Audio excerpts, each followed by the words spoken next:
Olá pessoal, muito boa noite. Mais uma vez sejam todos bem-vindos ao nosso programa Furando a Bolha. E hoje a gente está com convidados muito mais que especiais aqui no nosso programa de hoje. Nós estamos aqui com a Ana Amália, o Leonardo Sacramento, o nosso pré-candidato a vereador por Ribeirão Preto, Mauro Inácio. Eu gostaria que cada um aqui, né, se apresentasse para a gente começar esse bate-papo. E adiantando já, né, o tema que a gente vai trazer hoje é sobre as escolas, esse projeto, né, do governo estadual, das escolas cívicos militares, e a gente vai falar um pouco, discorrer sobre, com especialistas da área, né? Nós estamos aqui com educadores na mesa, né, presente. Gostaria que primeiramente o Leonardo se apresentasse aí para o público, né, falasse um pouco sobre a sua jornada, a sua carreira e a área de atuação, Leonardo. Prazer te receber aqui. Bom, prazer também. Muito obrigado pelo convite. Eu sou professor da rede municipal de Ribeirão Preto, formado em pedagogia.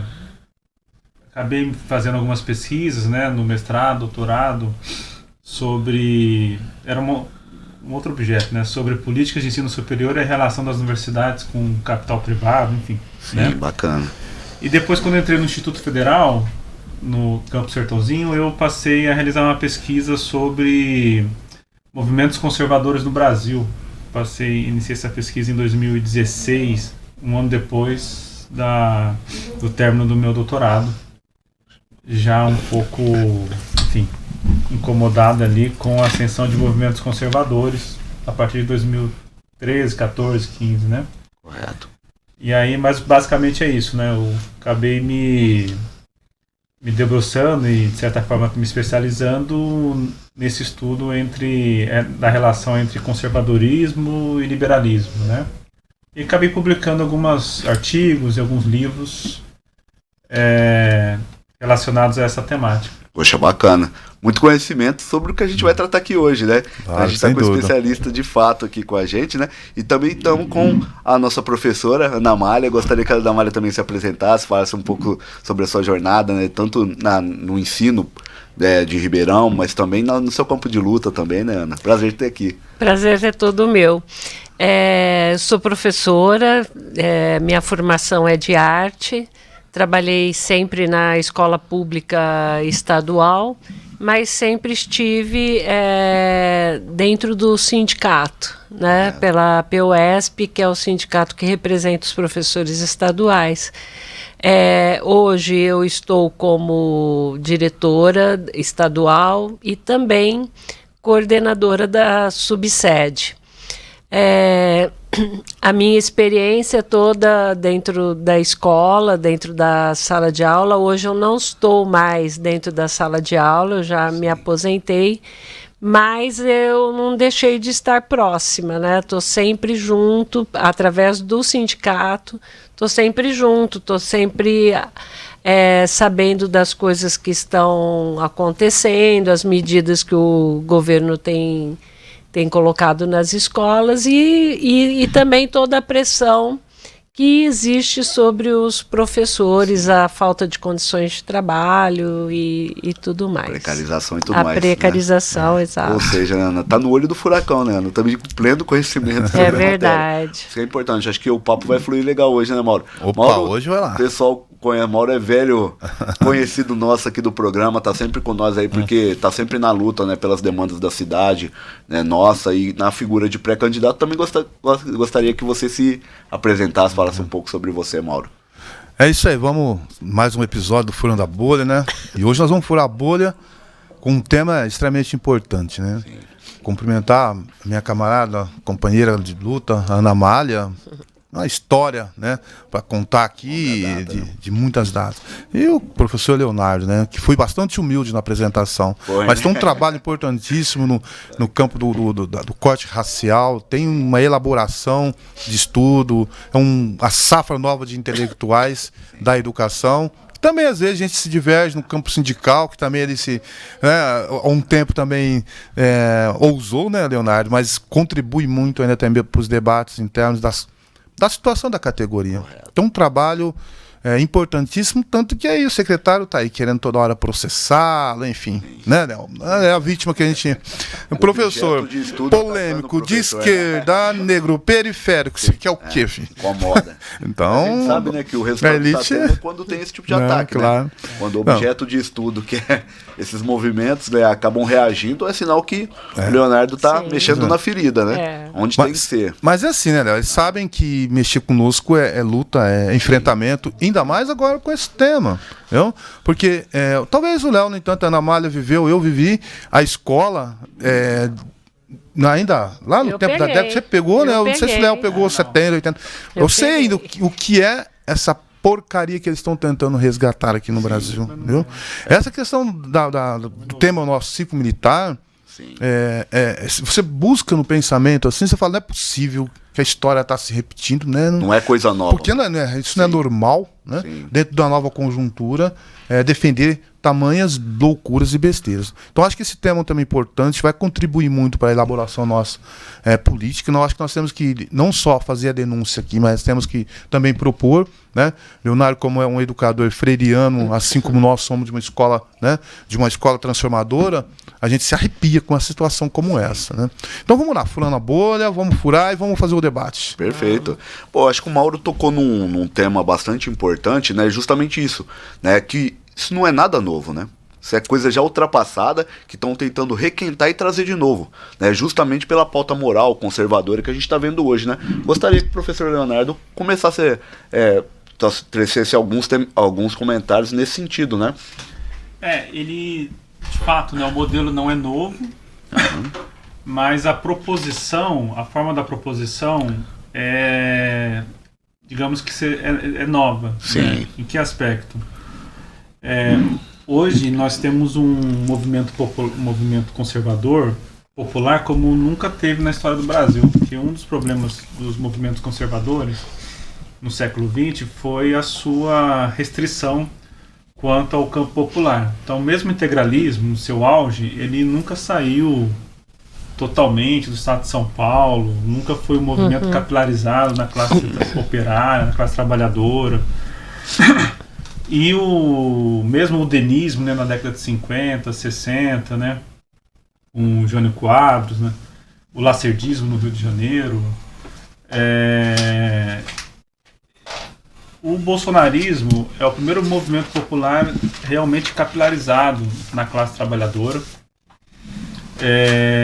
com ramificações bastante inovadoras, como, por exemplo, a ascensão das igrejas neopentecostais nas periferias das grandes cidades. Sim. E essa proposta da escola cívico-militar, ela está muito vinculada a outras propostas também na educação, como a escola sem partido e o homeschooling. Por quê? Porque os movimentos conservadores contemporâneos, eles são muito pautados na crítica à crítica à ideia da existência de uma sociedade ou de relações sociais que seriam determinantes à constituição das pessoas, à política de uma maneira geral. Ou seja, o campo conservador hoje, ele tem uma visão extremamente fragmentada do que seria a sociedade. Então, sociedade, na prática, como diz o Margaret Thatcher, não existe. Existe, no máximo, são indivíduos e família, né? Assim sendo, quem deveria ter a prerrogativa sobre a educação das crianças e dos jovens seria a família, e não mais o Estado. Então, nesse sentido, até antiluminista e até mesmo, eu até brinco, anti-reforma protestante, porque a reforma protestante tinha como objetivo, inclusive, a alfabetização para que o indivíduo pudesse ter a sua própria interpretação sobre o texto bíblico, né? Agora não mais isso, nem mais isso. Agora é o pastor que faz a interpretação. Sim. Né? Então, na prática, hoje, nós temos uma conformação em que o professor é inimigo da formação da criança porque ele representa o Estado. E o Estado em oposição à família, comunidade educadora. Então, a questão da escola cívico-militar, ela está muito atrelada à ideia de que a família tem que ter a prerrogativa, de que tem que ter uma diversidade de modelos para que a família escolha, que vai do homeschooling à escola cívico-militar. E a escola cívico-militar, ela também cumpre um papel interessante de fomento de um mercado privado, né, que passa pela segurança privada das escolas também, como se defendeu quando dos ataques às escolas, né, mas que passa também por uma proposta violenta e específica, porque ela não é universal, à classe trabalhadora mais empobrecida, obviamente negra. Sim. Então, dentro do homeschool, escolas sem partido, escolas privadas, escolas confessionais, escolas religiosas, a escola cívico-militar é para aquele público que historicamente deve ser objeto de intervenção militar, né, que são crianças e jovens das periferias e das favelas, predominantemente negras. Objetivo de controle de população, Isso, né, professor? Controle de população E doutrinação. Doutrinação. Isso, né?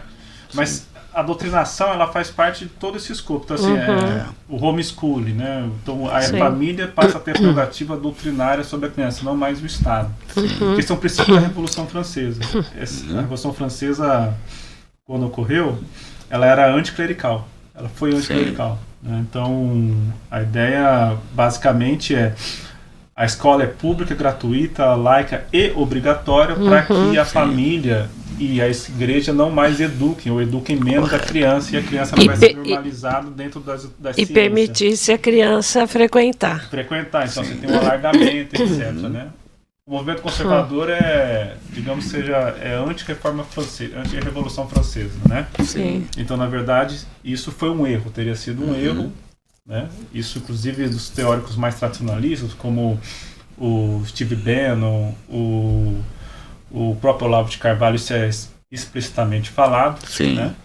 E a família, ela deveria ser a unidade formativa da criança e do jovem, não... por isso o inimigo, o professor, ele passa a ser o grande inimigo desse campo conservador. Sim. Perfeito, né? Porque eu acho que fica bem caracterizado até pela fala do professor, né? Nesse sentido de que eles representam um retrocesso, né? Sim. Porque a gente vinha avançando quanto sociedade, né? Não estávamos no estado perfeito, mas caminhando para uma coisa melhor, para um estado melhor. E de repente a gente regride, passa a ter esse discurso de peraí, a gente está tentando trazer uma amplitude de conhecimento e um controle na forma de aprendizado para que a pessoa tenha discernimento e consiga interpretar aquilo que vem, né, para ela. E aí, mas aí esse conservadorismo passa a perder o controle, porque era isso que eles tinham, né, dentro da figura da igreja, da própria igreja em si, e hoje em dia a gente vê isso não mais com a igreja católica, mas sim com a igreja evangélica, né, que é a base forte hoje do bolsonarismo, né? Isso. Mas, professora, eu gostaria de ouvir da professora também a respeito, né, de que forma que a professora enxerga. Então, isso. A questão é bem, assim, pegando dentro da história, dentro disso tudo que o Leonardo colocou, eu sou de uma geração que vim dentro da escola no período da ditadura. Eu estudei numa escola pública, estadual, mas eu não tive professores que eram militares. Mas quando a gente olha fotos que postam no Face e tal, daquela época que eu estudava, e assim, na época eu não percebia, porque eu era criança, mas quando você vê as fotos, por exemplo, tem uma comemoração, tava lá um militar, você entendeu? 3 militares junto com a direção da escola, junto com o corpo docente e tal. Então você percebia, tinha toda uma questão na aula de educação física, toda uma questão, né, tinha que fazer fora de marcha, Brasil, a gente era aluno, né? Mas era separado, né? Porque quem quisesse frequentar a escola militar tinha a escola específica para isso. Quem queria uma confessional, aliás, ainda tem, né? Escola específica. Então, você quer que o seu filho estude e trabalhe, né, e aprenda dentro daquilo, é dessa forma. Agora, depois da ditadura, vai tendo uma abertura, e foi um período que eu peguei da escola, né? Por exemplo, a parte curricular eram propostas curriculares. Você ia trabalhar. Depois foi uma briga muito grande para que a gente fizesse, mas com uma liberdade, né? Não com uma coisa tão fechada, de você ter a base curricular, que todo mundo, né, pudesse ter a mesma coisa, ou pelo menos basicamente a mesma coisa e tudo mais.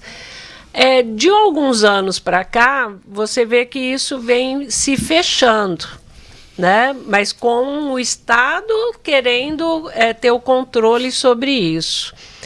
Hoje, muito mais do que antes. Sim. Né? Muito mais do que antes. E aí, com toda essa conversa que começou em de 2013, 14 para cá, essa coisa, né, de que doutrinação, que tem que ser sem partido, que o professor está querendo isso, questão de gênero, né, todas essas questões que porque a escola, ela é um microcosmo. Sim. Então, tudo que acontece lá dentro é reflexo do que a criança está trazendo, principalmente o jovem está trazendo lá de fora. Correto. Né? E a escola ela tem que estar aberta para dar essa educação com essa liberdade de você construir esse conhecimento, você dá ferramentas para isso. E não uma doutrinação que a gente fala, é só você aprender a apertar o botãozinho verde que liga, o vermelhinho que desliga. Não é isso, a gente quer pessoas pensantes. Né? Não significa que todo mundo ali que a gente quer, que a gente ache que tem que ir para uma universidade, mas que cada um seja aquilo que ele quiser, dentro das condições que ele acha que deve, e caminhar, fazer o seu caminhar. Mas que cada um tenha a liberdade de se construir, né? E você trabalhar para isso. Agora, dentro do que o governo está fazendo, é tirar o poder inclusive do Estado, e está passando para uma doutrinação militar e religiosa, porque Sim. São duas coisas. Porque quando você escuta que um militar vai estar dentro da escola e vai dar aula de ética e moral, mas qual ética e qual moral? Né? O que ele quer com isso são essas questões que a gente... porque aquele menino, como foi dito aqui, aquele negro de periferia, né? E a gente tem também exemplos, não pode ter cabelo mais comprido, não pode ter a sua identidade cultural, não pode usar piercing, e aí não pode usar boné, não pode isso, não pode roupa assim, não pode roupa assado. Então, começa a fazer uma padronização de comportamento e pior, tira toda a caracterização, toda a identidade que existe dentro daquela comunidade. Né? Porque se você pega um menino, uma menina de um lugar aqui, você pega de outro, né? E mais, como se nós, professores, ou quem for da equipe gestora, não desse mais conta da questão da disciplina dentro da escola. E a questão vai além, porque a questão vai também de políticas não só públicas da educação, mas de políticas públicas também sociais. E aí, como é que isso fica? Né? Toda essa questão. E uma outra questão também. Por que só para essa determinada comunidade é que a gente vai fazer a escola cívico-militar? Por que não, já que quer, por que não faz uma que seja mesmo, quem quiser que vá estudar lá, que acha que o filho deve estudar lá e coloque ele lá? Não que eu acho que tenha que ter, mas estou querendo dizer, por que fazer a experiência dentro de uma escola pública. Seja um ato impositivo, né, professor? Exato, Sim. através do Estado, mas que você sabe que não é um Estado que deixa de ser laico e passa a ser profissional, entre aspas, né? Porque ele está ligado a uma demanda que foi uma briga que nós tivemos muito grande durante décadas, né? Aliás, mais do que décadas, né? De que tirasse a questão religiosa de dentro da escola, de dentro do Estado. Que as coisas caminhem separadamente. Quem quer ter religião, quem quer ser católico, evangélico, quer ser de umbanda, quer ser espírita, cada um procure a sua. Sim. Mas não dentro da escola. Não se trata de proibição, mas de livre escolha, né, professor? Exato, sim, e que a escola pública, ela abraça, ela recebe, sim, pessoas de todas as religiões. Então você não pode impor uma. Com certeza. Né? É perfeito. É isso. Professor, a gente... É braba a coisa. Muito bacana, né? Quando você vê que tem os profissionais que atuam, trabalham, têm conhecimento teórico e prático sobre a questão, né? É diferente. Eu gostaria de ouvir um pouco do professor também, Mauro Inácio, porque é atuante há muitos e muitos anos também da educação pública, né, de Ribeirão, né, Mauro? Fala um pouquinho a respeito também do tema pra gente. Eu costumo dizer para meus camaradas que militam comigo dia a dia, a vida é dura. Minha tendência é ficar um pouco pior. Assim, diálogo bem tranquilo. Vou tentar pegar para um outro viés, que é... Eu tentei, Leonardo... Eu li hoje tanto a lei, 1398, quanto a resolução 1. Se eu acho algum lugar ali justificava essa política do Tarcísio. E eu quero fazer um corte no período em que a gente vem, né, intensificando mais a luta com esses governos, né? Mas agora, com o governo Tarcísio, e essa justificativa da Escola Civil Militar chega a ser vergonhoso. Sabe por quê, não? Ele pega a lei, ele pega a resolução em conjunto, Secretaria de Educação com a Segurança Pública, para justificar a incompetência do governo. É uma incompetência. Até hoje, agora chegaram à conclusão seguinte: ó, nós fomos incompetentes no histórico da Secretaria de Educação. Né? Então nós precisamos resolver isso. Nós precisamos dar uma maquiada nas escolas aqui. Alguma nós vamos tornar CPI, intensificar o programa de PEI. A outra a gente enfia esse cívico militar para justificar. E as outras a gente privatiza. Isso. E a gente abre mão de tudo. Mostra o seguinte: é um governo incompetente. Não tem projeto de educação nesse estado de São Paulo. Cria-se, então, através da lei, uma organização militar dentro da escola e uma administrativa pedagógica. E esse militar está subordinado ao diretor. Onde que o militar está subordinado a alguém em algum lugar? Olha, e esse militar, ele não pode, ele não está armado. Um policial é policial 24 horas ou não. A menos que a própria legislação. Ou seja, eles querem maquiar uma coisa que eles não conseguem. Mas justificando aqui, quando se fala que um policial vai estar trabalhando ética, moral, disciplina, organização, blá, blá, blá, blá, blá, blá, blá, o cara foi treinado para bater, para matar. Significa que esse cara que matou 10, 12, 15 ao longo da vida dele na rua, vai estar lá o aluninho, ensinando para o aluninho o quê? Sim. Ó, você é um menino bonzinho, você, né? Vamos parar de hipocrisia. Não, além de não ter políticas, é uma política hipócrita. O governo Tarcísio chega ao ponto, né, de hoje não conseguir justificar nem porque ele é tão ruim assim. O secretário da Educação não sabe por que dessa lei.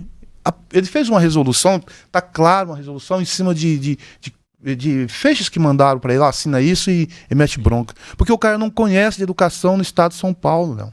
Não conhece. O cara vem falar para mim de transformação, de organização. Organizar o quê? Sim. Organiza os alunos, valoriza o aluno, valorização. Vamos valorizar os alunos? Investir na escola pública? Vamos contratar psicopedagogo? Vamos contratar pedagogo? Vamos fazer concurso público, professor? Vamos contratar gente através de concurso público? Vamos estruturar a escola, vamos transformar as escolas. Bom, vamos valorizar os alunos, vamos chamar a família, vamos valorizar essa família, vamos construir junto um projeto para a escola pública. Nada disso é discutido. Hoje, o que nós temos de uma escola falida, de um projeto falido e que necessita de mudança urgente. Depois desse projeto cívico-militar, se isso passar, eu não sei o que vai acontecer. Mas eu tenho certeza absoluta que não vai, porque nós até conversávamos um pouco aqui, já tem um parecer, né, da agência, já tem também uma ADIM, enfim, já tem o próprio Supremo Tribunal, sim, vai ter que barrar, porque isso é ilegal. O nosso partido PSOL entrou com fez um pedido e foi aceito a inconstitucionalidade disso. Mas a narrativa que está se criando no estado de São Paulo é que nós temos que combater. Porque o que existe um problema político de querer enfiar nas escolas um projeto, sim, de tentar doutrinar dentro de uma política, naquilo que eles falam da gente, dentro de uma política... Eles sim que têm partido. Esse sim, que é a política da escola sem partido. Então, tentar desmascarar de uma maneira que a população entenda. E nós temos que chamar a atenção. Pais, mães responsáveis pelos filhos, pela educação do seu filho. Sim. Não vamos permitir tamanho ataque. Portanto, nós do sindicato de professores, junto com estudantes, vamos chamar várias ações, várias atividades para nós combatermos a essa política nefasta, a esse autoritarismo. A escola não é, em forma alguma, espaço para a polícia.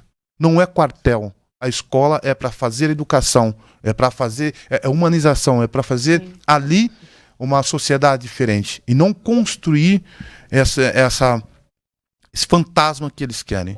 A nossa negrada da periferia, nossos alunos e alunas já convivem com a pancadaria da polícia na rua. As nossas favelas já têm a agressão diária.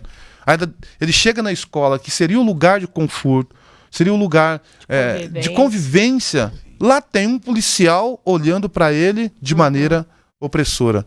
Não dá para ser assim.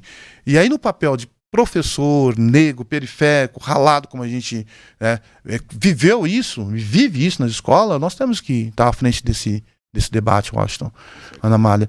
Eu acho que hoje a Ana Amália teve uma participação importante que tratou do bullying, e tem mais um deputado aí que criou uma legislação para tratar o bullying, o projeto do bullying, Léo. Você leu, Léo?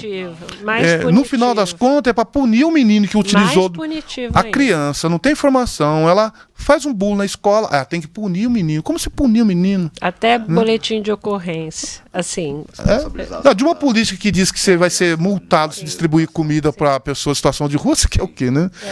E aí vai.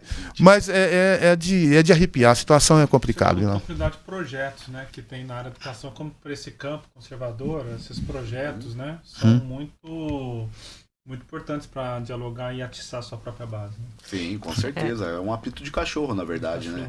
Acaba sendo um apito de cachorro, porque a gente sabe que comunica direto com a base deles. Sim. Não faz sentido nenhum para quem é racional. Sim. Mas para eles que são irracionais... E assim, o governo, o Tarcísio, ele também está dentro dessa política do Estado mínimo. Sim. Então, a gente está vendo o desmonte da escola pública.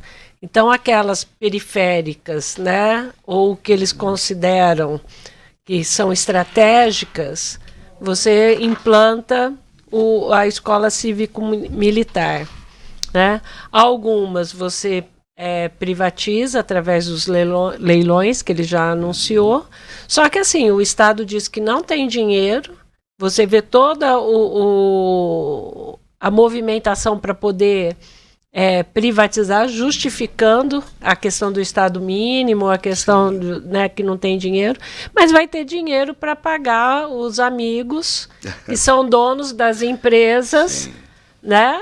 E vão para administrar. Entregar na mão da iniciativa privada. Exato. Né? A mesma coisa já aconteceu com as terceirizações da cozinha, da merenda, né? da própria administração, administração, da parte de funcionários, né? De inspetor de alunos, secretaria da escola, agentes, isso. Então, quer dizer, você vê todo esse caminho. Quando existia concurso público para todo mundo, né, seja funcionário, professores, a escola funcionava, tinha. Sim. Aí com toda essa questão do Estado mínimo que dá prejuízo, né, porque é isso que eles colocam, né, que é mal administrado, mas aí vai gastar o mesmo dinheiro, né, para poder pagar alguém, assim como o FEDER, né, veio com todo esse projeto também, né, dessa questão da escola pública.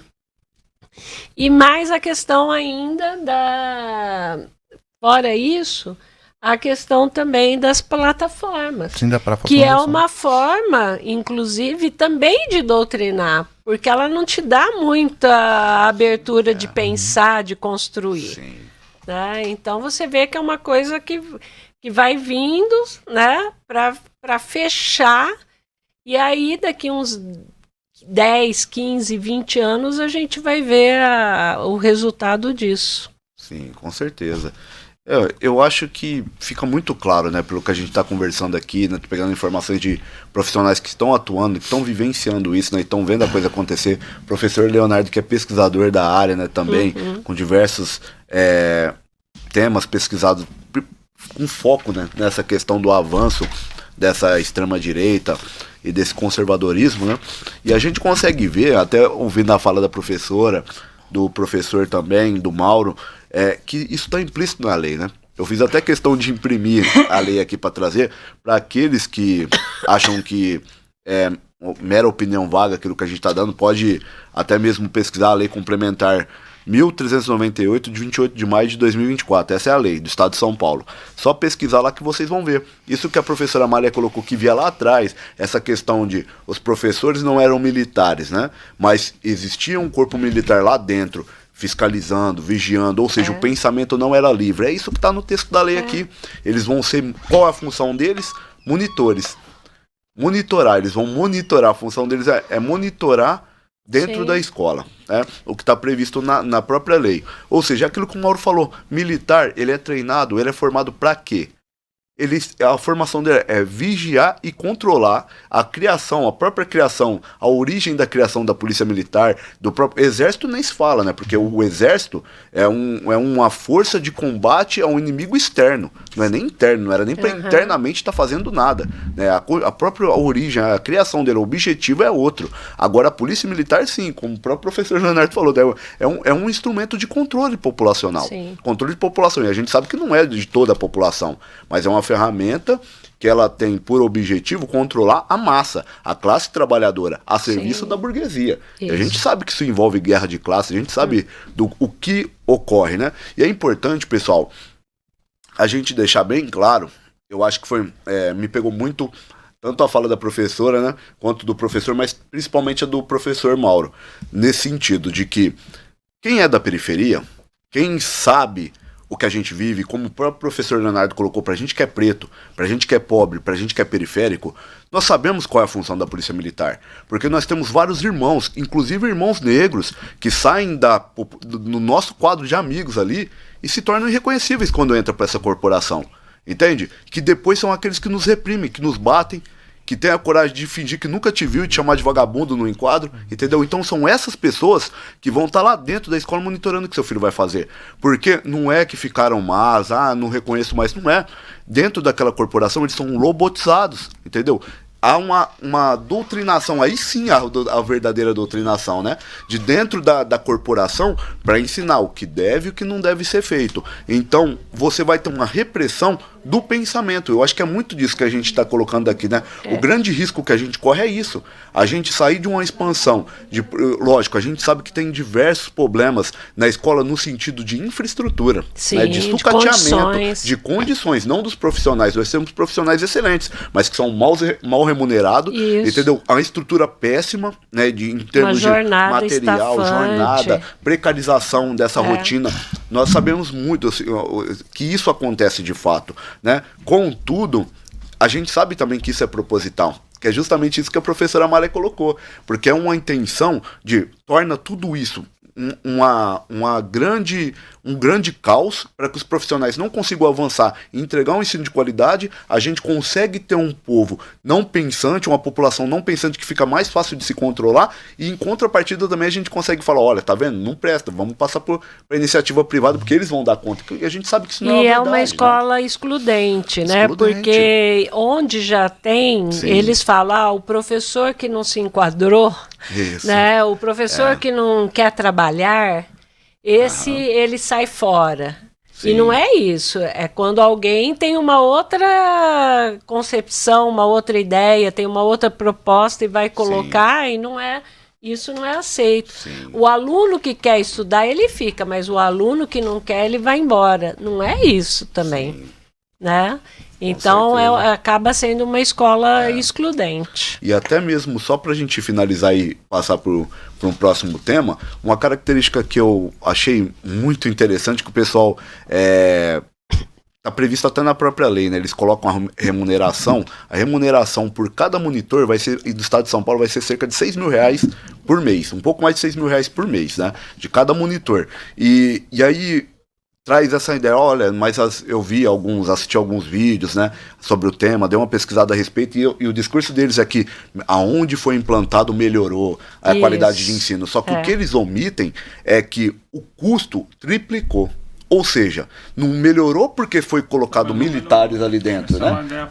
Mas mesmo assim, mesmo partindo dessa ótica deles de que tenha melhorado, o que ficou caracterizado? Que melhorou, pode não até mostra os dados, não lugar nenhum. Mas por que não pegou aquele dinheiro que foi triplicado para a implantação daquele projeto e implantou aquele dinheiro na estrutura e na remuneração do que nós já temos? Aí sim, ou nas gente ia surtir nas condições que a gente tem, entendeu? Então é simplesmente isso. Você tira dinheiro de um para falar que ele é mau, é ruim, não atende, e põe dinheiro no outro que você apoia e que você quer, entendeu? Então é uma coisa que é um absurdo, né? Uma disparidade administrativa maluca, né? Então essa informação eu achei bastante interessante, porque assim, eles tiram o dinheiro de um, investem no outro para defender aquilo que eles têm, né? Sim. Por princípio, tá querendo defender aquela pauta moral, aquele controle dentro das escolas, né? E a outra questão também que eles não falam, né, não colocam na propaganda e não está nem no texto da lei, mas a gente já sabe, né, que tem essa intenção, até mesmo das atividades extracurriculares desses monitores, que eles também,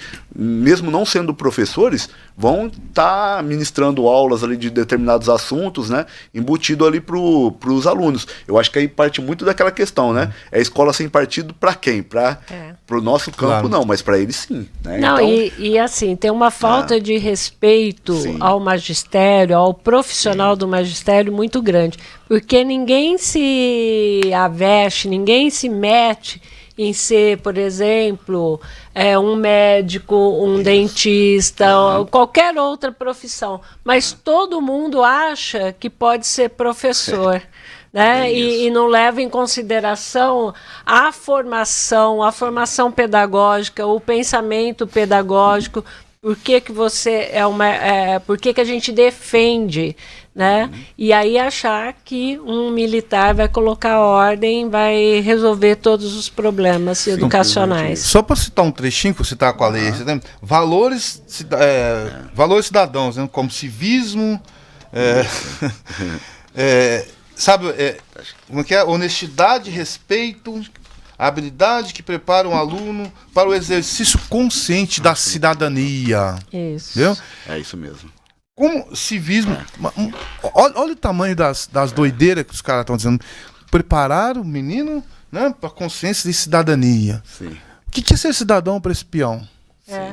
Esse menino que é tudo mora... muito vago, né, Mauro? Ou seja, eles podem fazer o que quiserem, né? Porque deixa... Até a própria lei, ela é muito vaga, né? Não tem objetivação, o que é. Não, até a própria definição do que é escola cívico-militar, não tem. Não tem uma definição. Eu não sei se na escola, no instituto, como é que tá essa discussão, mas não existe. Lá não tem. Não tem autonomia. Autonomia para, né? Não acatou nem a BNCC na prática. Porque, que é outra luta nossa para revogação, né? Essa BNCC, né? Porque assim, gente, a gente precisa. Vocês não tem problema com essa. Eu até peguei o que você estava falando, Mauro. Porque o Feder tem filho, né? E a gente precisa compreender que essa proposta é uma proposta para a classe trabalhadora e para pobre, porque o filho do governador, o filho do secretário, eles não são submetidos a essa proposta, porque os próprios pais consideram que é ruim. Sim. Então, quando o Feder era secretário da Educação do Paraná, no governo do Ratinho Júnior, existe uma escola no Paraná chamada ISC, que é uma escola para elite, porque o que acontece? Engraçado isso, né? Como recentemente foram implantadas cotas e houve a diminuição da oferta de vagas para alunos muito ricos ou ricos em alguns cursos, e até mesmo algumas famílias que são muito ricas também não querem mais que seus filhos, isso está acontecendo, tá? Não querem mais que seus filhos estudem em universidades públicas, para não se misturarem, etc. Inclusive esses ataques recentes da universidade, inclusive a própria USP, que é o último, digamos que é um bastião simbólico da elite paulista, né? Sim. Mas mesmo a USP está sendo atacada, né? Isso muito em função também porque os filhos da elite não estão estudando mais na Universidade de São Paulo. Sim. Então esses filhos da elite estão sendo preparados para estudar fora. Algo muito parecido com o que acontece na América Central. A América Central não tem ensino superior, então os filhos da elite entram em escolas específicas, bilíngues, né? Por isso tem muita escola bilíngue hoje, para prestarem em alguma universidade norte-americana. E aí essa universidade, essa escola ISC, ela é específica para isso. Então, para preparar esses meninos para exportar, né? Uma escola de ensino médio ou ensino fundamental. Tem aprender esse patrão. Pra elite, e Ribeirão Preto também tem, por sinal. Tem. Né? De um grupo aí que não é bom a gente citar para não fazer propaganda, né? Mas olha só, o ISC ele tem como foco a disciplina de estudos sociais. Então, o filho do Feder, ele estuda principalmente estudos sociais, que é uma fusão nessa escola, que é de acordo com o modelo europeu, tá? Vai adaptando a criança para poder prestar uma universidade europeia. É uma fusão de conteúdos de várias humanidades, incluindo sociologia.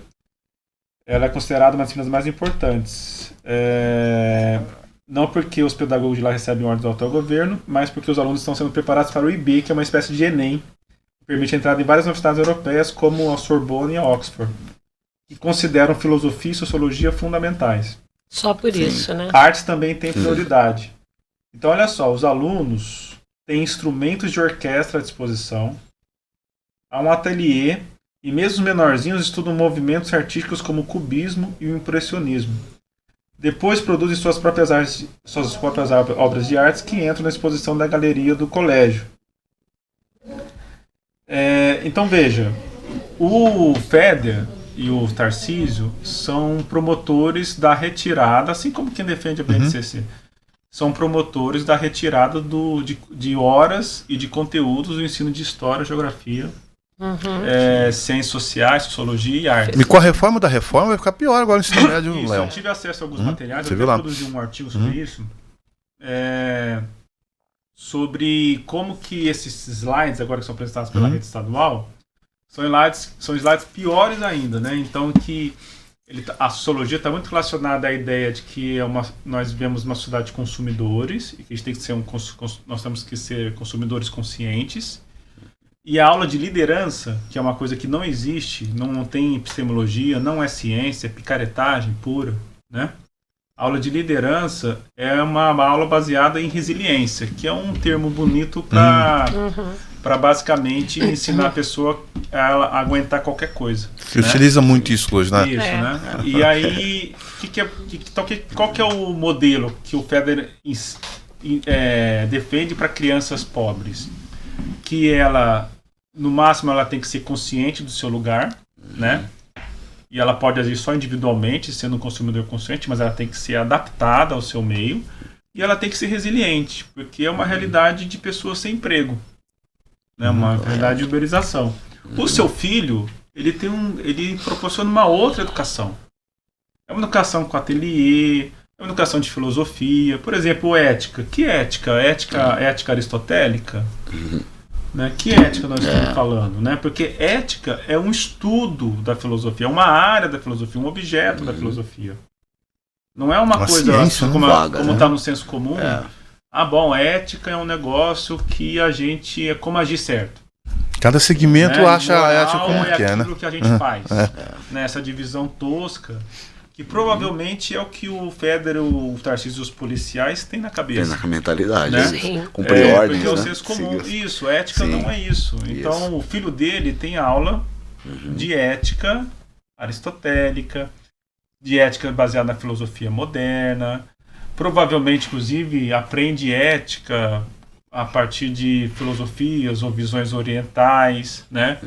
A nova conjuntura neoliberal, que né? hoje é exigido em algumas universidades isso também, né? E o Federer, né? Propõe uma ética, como está aqui, né? Que são termos vagos, é muito comum na extrema direita, que é uma construção do iluminismo da década de 50 e 60, né? A corrupção como uma explicação monocausal dos problemas sociais brasileiros. Não existe mais nenhum problema, só corrupção. Então, combate corrupção, você combate tudo. Então tudo é problema de moral. Então o que ele está colocando aqui é que existe uma corrupção entre os jovens, né? E que os jovens precisam ser educados militarmente, baseado em preceitos vagos e disciplinadores, para que eles não se percam ou se recuperem nessa perdição que é o mundo moderno. Né? Essa é a mediação que ele está estabelecendo para a sua base. Só que eles não fazem isso com os filhos deles. Quem está nos ouvindo, nos vendo, tem que entender. Sim. Quem defende isso não defende isso para o seu filho. Defende isso para filhos da classe trabalhadora, para pobres, para periféricos, para pobres negros e brancos. Todos. Tá? É a divisão de classes que, às mesmo, vezes né? O pessoal coloca assim, não, veja bem, porque tem isso, né? O cara que é branco, está na periferia, talvez ele tenha mais algumas possibilidades a mais e ele se veja como uma coisa mais ou menos apartada disso, né? Não é. Você que está ali na periferia, você que está numa favela, é visto da mesmíssima forma por essas pessoas, né? Essas pessoas, elas têm uma concepção de classe... Que é a divisão de classe pura, né? Você nunca vai conviver ou andar no mesmo meio ou no mesmo local que essas pessoas andam e convivem, né? E vivem. Então é um projeto fascista para quem é trabalhador. Isso tem que ficar claro. Tão fascista que mesmo quem é fascista não se propõe a ministrar ou propor ao seu filho. A aplicar ao seu filho. O que o professor, eu acho que com essa fala do professor, o que eu consigo visualizar gritante. E mentalizar sobre essa questão é o seguinte: o pai fica aqui produzindo a massa trabalhadora e não pensante para o filho vir a se tornar, buscar o conhecimento lá fora, se tornar o patrão e vir se aproveitar dessa massa que ele produziu aqui não pensante, né? É o que ele no treinamento fala ali, qualidade de ensino do ambiente escolar e a valorização, pegar de novo nesse tom da valorização, né? Poxa, mas eu acho que a gente... Dentro dessa lógica, né? Valorização de que mesmo, né? Eu acho que diante dessas falas, né, a gente já viu que a coisa tá feia, né, pro nosso lado e que os professores vão ser muito prejudicados com toda essa questão e principalmente os alunos, né, os alunos. E aí eu gostaria de saber de vocês, né, o que vocês apontam, né, a gente sabe, o próprio Mauro colocou sobre a questão do método Paulo Freire, né, e seria essa a solução, Mauro? A escola tem que ser um processo de transformação. Isso é urgente, é gritante. Você veja bem, Paulo Freire, eu acho que foi um dos maiores pensadores da educação, né, disparadamente, né? Homem brasileiro, e o Brasil sequer debate a teoria Paulo Freire no Brasil. O mundo inteiro conhece, né? Mesmo você conhece o Brasil, mas a prática em si. Porque é questão óbvia, lógica, que a escola precisa um processo de transformação urgente para ontem. Quando se fala em valorização, vamos soltar alguns pontos aqui. Beleza. Vamos investir direitinho. Biblioteca decente, incentivo à leitura, investimento em projetos sérios, uma alimentação adequada, vamos dar espaço a todos, tratar uma escola com equidade, e aí, por aí vai. Contratação de funcionário, jornada de trabalho, valorização profissional, valorização de professores, para que faça, sabe, fazer valer a lei, reduzir a jornada. Simplesmente, isso já está um processo. Por dentro do próprio projeto, é possível você mudar. O que não dá é, cada vez mais, isso que o Léo fala, é você avançar no processo de precarização. Está triunfando o desmonte da escola, né? É o que nós discutimos lá na década de 90, de 20, a política neoliberal dentro da educação. Hoje, nós estamos assistindo o final desse processo. Né? Ou seja, não tem muito mais o que nós fazemos a não ser lutar por uma escola diferente. Sim. Eu acho que esse é o papel. Quando a gente fala em transformar, é buscar, no mínimo, saídas paliativas. Não? Porque quem tem filhos na escola pública hoje, quem hoje convive na escola pública, sabe o que nós estamos falando aqui. A necessidade é muito grande. Poxa vida, eu passei por gestão um período, né, e é gritante esse ponto de vista que o Leonardo está falando. É pensar uma escola para eles e apresentar uma escola para os outros. Sabe? Desde da pré-escola ao ensino médio. Veja bem, as reformas que nós estamos vindo agora com a reforma do ensino médio. Vai diminuir ainda mais as áreas de humanas. Entendeu? Cada vez mais a situação dos meninos indo embora da escola de ensino médio hoje está tendo uma evasão em massa. 11,7 milhões de meninos do ensino médio hoje estão fora da escola, nem. Não estão estudando, não estão trabalhando, não estão fazendo nada. Né? Mesmo com os incentivos do governo federal, significa o quê? A nossa galera está fora da sala de aula. Houve uma diminuição de quase 1 milhão de alunos da pandemia para cá, no estado de São Paulo. E o que o governo fala? Vamos botar os militares para resolver o problema. Nenhum, os investimentos vamos pagar militar para enfiar dentro da escola lá e chegar ao mínimo molecada. Então não tem condições de manter uma estrutura dessa. É partir mesmo para a luta. E vou deixar bem claro, viu, Léo, os demais aqui. Se essa política insistir, nós, professores e professoras, junto com os alunos, nós vamos oferecer resistência. Se necessário for, nós vamos ocupar as escolas. Nós vamos ocupar e de lá não vamos sair enquanto não recuar. Eu espero que a justiça dê conta disso, porque a luta ela vai ser constante, vai ser árdua. Perfeito. Porque nós temos a responsabilidade de mudar isso, essa realidade. Com certeza. E a molecada da escola pública sabe o que é ter um policial no seu calcanhar. Por isso vai estar junto conosco. As organizações estudantis, professores, trabalhadores da educação, vamos estar organizados para dar fim a essa política. Não é só da Civil Militar, não. Léo, você sabe que em Ribeirão Preto vão ter 3 escolas privatizadas, a PPP. No dia 3 de outubro já tem o leilão. Então, tem algumas escolas que serão derrubadas para fazer de novo. Tá? E entregar para um consórcio de 30 anos. Será que vai resolver o problema daquela escola, por exemplo, na Zona Norte? Será que não vai ter mais problema de evasão escolar? Não vai ter mais repetência? Será que não vai resolver o problema que vai para pública privada? Esse é o debate que nós temos que fazer. Perfeito. E temos que estar na luta, né, dona Ana Maria? Sim.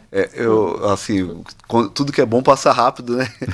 E a conversa está muito boa, mas a gente já está encaminhando pro fim, né, do nosso programa. E nesse sentido, eu gostaria de ouvir tanto a opinião da professora Ana, quanto do professor Léo também, né, a respeito do tema, assim, o que eles acham, né, o que eles veem no horizonte aí, nesse sentido de uma possível solução e alternativa, né, para essa proposta do governo. Professora Ana? Eu tenho acordo no que o Mauro está colocando, né? Sim. Porque a gente vê a falta de condições de trabalho. Quando eu falo falta de condições de trabalho, jornada, salário para o professor, ter mais funcionários dentro da escola, mas também dar condições melhor para esse aluno. Né, no sentido da merenda, por exemplo, tem escola de tempo integral, mas o que ele faz no período contrário? O que tem de novo? O que tem a mais? O que esse aluno pode, né, fazer? E a questão da humanização mesmo. Né? A escola, por mais que se fale, não dá para ela ser só através de plataforma. Né? Você pode e deve usar a tecnologia a seu favor, mas é através dessa construção de conhecimento entre humanos, professores e alunos. Não dá para você colocar como uma plataforma, um IA, um chat GPT, alguma coisa que vai dar uma linha de uma solução para isso, como já ventilou-se e o próprio governador já colocou. Então é isso, buscar dentro da teoria, da pedagogia do Paulo Freire, que é extremamente humana e de construção de conhecimento. Perfeito. Respeitando a diversidade. Com certeza. Professor Léo, tem alguns comentários a respeito? Bom, eu tenho concordância, plena concordância com o Maureana, no sentido de construir uma escola que tenha parâmetro de qualidade. Mas qual que é o parâmetro de qualidade? O parâmetro de qualidade, ele inclusive ele já até está estabelecido, ele já foi estabelecido com o CAC, né, com o índice de qualidade, que até foi proposto aqui pelo professor da USP, José Marcelino, inicialmente, e pelo Fórum em Defesa da Escola Pública, em que é preciso ter biblioteca, é preciso ter professores com jornada e dedicação exclusiva, é preciso ter merenda, é preciso ter alimentação, é preciso ter uma todo escola, esse pacote, né? Convidativa Sim. para o aluno. Mas é também preciso, eu penso aqui, pensando na perspectiva do aluno, porque isso que o Mauro falou é totalmente correto, né? Nós estamos vivendo uma sociedade, estamos em uma sociedade, e num grau aqui do capitalismo, sobre o rentismo, em que os jovens não têm mais aquilo que o Bourdieu chama de causalidade provável. O que é isso? É uma expectativa, que pode ser positiva ou negativa, hoje é só negativa, né? Até tem, mas é negativa demais. Mas uma expectativa minimamente positiva em que a escola vai ter pelo menos vai ser algum instrumento para algo, né? Para o futuro dele, né? Para o futuro, até mesmo para o presente. Verdade. Nem precisa nem ser para o futuro, mas para o presente, só de ir lá para se sentir bem. Sim. Né? Sim. E hoje os alunos, os jovens de uma maneira geral, eles estão numa situação muito complexa nos países ocidentais, nos países ocidentalizados, como é o caso do Brasil, que não é um país ocidental. Porque nós passamos por um processo de desindustrialização e desnacionalização da economia gigantesco, desde a década de 80, mas sobretudo a década de 90. E antigamente, é engraçado, né? Eu falei aqui dos slides da proposição lá da Secretaria do Estado sobre as aulas de liderança, né? É uma picaretagem. Mas antigamente se defendia também a diminuição dos conteúdos de ciências humanas e até de português, em alguns momentos, né? Mas qual que era a proposição? Não, nós precisamos formar técnicos, nós precisamos de aulas de física, química. Matemática. Então, na prática, assim, a discussão era até menos pior, porque por mais que era problemático que não visse as ciências humanas como uma epistemologia, como uma ciência, ou uma ciência menos importante, mas essa visão era uma visão utilitarista, porque na cabeça de quem defendia era preciso ter mais disciplinas de exatas, né, chamar assim, porque era preciso formar mais engenheiros. Mão de obra, né? Sim, ou seja, mais técnicos. Então a perspectiva era colocá-los em indústria, colocá-los em construtoras, sei lá. Hoje, por exemplo, não é mais isso. Esse que é o impressionante. É a diminuição das disciplinas, né? Inclusive as que eram defendidas antes, né? Porque elas também passam por uma reformulação, né? Conceitual do que deve ser apresentado na escola, mas de sociologia, de história, de geografia, de artes, etc., para que no lugar seja colocado aulas de liderança, aulas de empreendedorismo, aulas de civismo, né? Ou seja, o nada. Esse é o ponto. Sim. Nada, absolutamente nada, né? O que faz sentido, porque do ponto de vista da classe dominante, porque na verdade não tem mais emprego. Emprego mesmo, como tinha na nossa época, emprego, a gente tinha assim, não, vamos ter um emprego de longo prazo, né? Não tem mais emprego para esse jovem de 14, 15 anos, né, 16 anos, uma perspectiva de emprego. Então, eles enxergam a escola de uma maneira não só negativa, mas como de uma maneira que a escola talvez até seja sinônimo de inutilidade ou de perda de tempo, né? Não por causa da escola em si, né? Mas é por causa da dinâmica das relações sociais, do desenvolvimento do capitalismo no Brasil. Sim.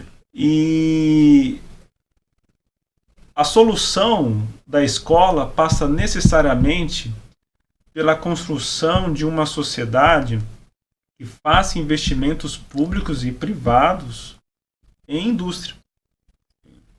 É preciso recuperar essa dinâmica que nós tínhamos, essa visão que o Brasil tinha de se tornar um país desenvolvido. Sim. Tecnologicamente. O Brasil foi um grande país, foi um país, um dos poucos países produtores de maquinários. No mundo, no século XX, foram 15 países, foram poucos países, né? E o Brasil hoje não produz nem mais maquinário. Então, onde nós vamos colocar esse jovem? Sim. Né?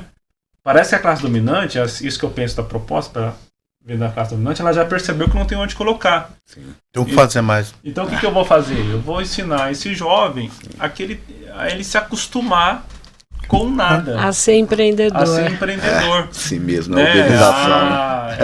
Chamamos de próprio exército de mão de obra, né? Mão de Mão obra. barata, E aí, né? esse é o ponto. A gente precisa recuperar esse projeto. Mais urgente. Não foi nem de revolução. Esse projeto de desenvolvimento. Que está dentro mesmo, dentro do próprio capitalismo. Econômico, mesmo, né? social. Econômico social mesmo. E Não é eu nem não vejo trocar o solução. sistema, né? E sim, pelo menos voltar aquilo que era, que é menos pior do que estão propondo que hoje. talvez né? nem seja mais possível voltar, porque Sim. nós avançamos tanto no rentino que é só uma revolução mesmo. Sim. Né? Só Uma mudança de status só quo. coisa mesmo. radical. só uma coisa radical. Mas o fato é esse. Assim, eu me coloco muito. Eu trabalho no ensino médio instituto, que é menos pior. Né? Sim. Assim, em termos, Tá um pouco mais organizado. um pouco mais organizado e ainda tem vínculo com a indústria. Então você tem, o cara faz estágio, então ele vê pelo menos, né? Acaba tendo uma Embora o governo não está positiva. colaborando muito, né, Léo? O governo federal, né? Tá precisando. Então, tem isso, os cortes de gás, etc, coisa maluca, né? Coisa maluca. Isso desde o começo, né? Desse governo. Sim. Né? Mas o aluno ainda tem. Então você vê a diferença, né? Ele acaba estabelecendo uma causalidade positiva, etc, né? Imaginando a periferia, você está ali. Historicamente, a causalidade provável de quem mora na periferia já é muito, muito negativa. Aí você olha para hoje. Aí você olha para os segmentos médios. Isso está muito relacionado também ao crescimento do movimento de extrema-direita entre os jovens, né? Sim, também. Porque eles acabam dando explicações muito rasas, né? Muito rasas e muito factíveis também, né? Então, na Europa, o problema é o imigrante. Aqui no Brasil, você não entra mais na universidade porque agora tem negro. Sim. Porque agora tem mulher. Você não consegue mais trabalho porque agora tem mulher. A mulher deveria ser bela, recatada do lar. Deveria voltar pro lar. Sim. Né? Porque ela está tirando seu emprego. Sempre baseado na pauta moral. Né? Então, a pauta moral acaba cumprindo isso, né? Sim. E entender toda essa dinâmica significa também ter uma proposição, ter um projeto de poder que entenda a escola como um fim, mas entenda a escola também como um meio para algo maior. Né? Porque a escola sozinha ela não vai conseguir. Ela não vai conseguir fazer isso. Né? Então a gente precisa de uma escola pública, gratuita, laica, obrigatória e um projeto político de poder de desenvolvimento para o Brasil, para que esse jovem tenha alguma expectativa de presente, de futuro sobre a sua vida e a vida da sua família. Totalmente diferente daquilo que eles estão Fechou, propondo, né? Léo. Ou seja, né?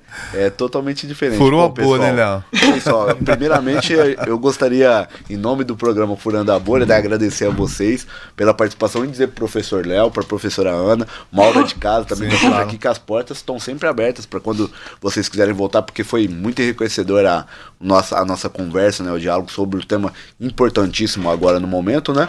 E queria agradecer vocês de verdade mesmo, né?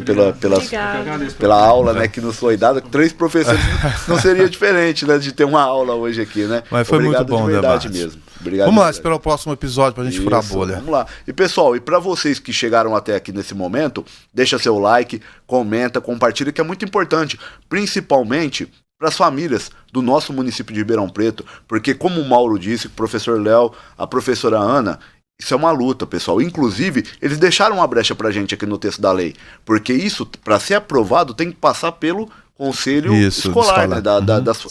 Dos pais, dos alunos, dos diretores, dos professores, e se não for aprovado, não entra. Ou seja, a gente tem poder de voz. E é como o Mauro disse, a gente não pode esperar somente pelo poder judiciário, porque o poder judiciário a gente sabe que eles não pisam no chão de terra. Nós pisamos, entende? Então é a vida dos nossos filhos, entendeu? É o ensino, é o futuro dos nossos filhos que está em jogo. Então a gente conta com vocês para que vocês tomem conhecimento. Não precisa ouvir somente o nosso lado, aquilo que a gente está falando. Ouça o outro lado, vê se não faz sentido essa teoria maluca deles, né? Então vê o que é mais coerente, se informe principalmente e venha pra luta, venha pro debate. Esse foi mais um Furando a Bolha e muito obrigado, pessoal. Até a próxima. E busca as redes sociais pra consultar, né? É isso. Valeu, gente. Valeu. É isso. Fechou?